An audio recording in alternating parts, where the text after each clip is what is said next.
So, hello everyone. Today is May 1st, 2026, and I'm gonna do a repetition on my Big Five for health and give you a little history lesson, which is very, I think it's very local to Finland and Sweden. So, first and foremost, I am here. This is the premiere for taking the shirt off. Today is really warm, but as you can see, I'm walking barefoot again. This will be the 15th time. This is a very simple thing to do to sustain physical and mental health, actually, which is soaring here in Finland. Finland has the highest rate of depression, and one director for Urokekkonen's Health Institute or something like that said that Finn's physical health is really bad. On top of that, another institute said that death by obesity in Finland is 46% higher than Sweden. And remember this, we're the same people. How can the differences be so big? I tried to discuss this with the Finns, but because I was recruited by Finns to their country because of my expertise in, psychology, especially executive functions like entrepreneur thinking and creativity. They don't like that. Anyway, I urge you, take your shirt off, walk barefoot. You only need to do it like 5 minutes a day. But of course, if you have time, 25 minutes is much better. Uh, I mean, listen to the birds, you know, being in nature and stuff like that. And pinned on my TikTok are my big five for health. I also written about it on my science blog. So today is Labor Day, and internationally, but here in Finland they also celebrate Glada Vappen, the happy Vappen. And because Finland since 1863 has another language, a Uralic language, Glada Vappen is translated to Vappu in that language. But what is Vappen? Well, it all started actually in 1710 AD, 710 AD.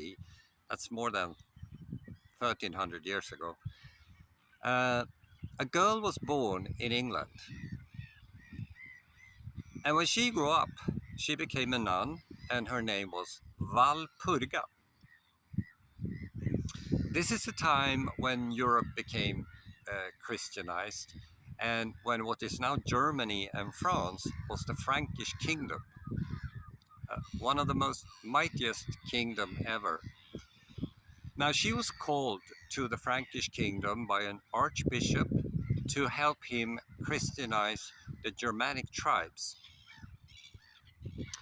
Famously in the 9th century, that's 800 something, uh, either King Erik Refilson or Björn, which translates to bear in English, sent a message to the Franks that they wanted someone to come here to help them sort of introduce this new religion.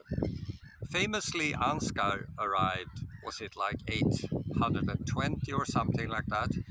But in late 896, I think it was, 100 years after she passed, Walpurga was canonized to be a saint. So eventually, in Uppsala, the then capital of the Svitjod trading network, which later became the Swedish kingdom, and included what is today called Finland, they started to celebrate equinox, which is the 21st of March, welcoming spring basically, and honoring this Walpurga. So in Swedish, she became Valborg. hmm So consequently, in Uppsala, so that's where Uppsala University is, people celebrated Valborgsmässoafton eventually. It was first a tradition for everyone, but became an academic celebration at the last of April. This tradition, of course, traveled to Åbo, where the Royal Academy was founded in 1640, and they celebrate Valborgsmässoafton in a similar way as in Uppsala, actually. But here in Helsingfors, people celebrate it today, which is kind of neat. Okay, uh, go and take sunshine and walk barefoot, and I'll see you next time.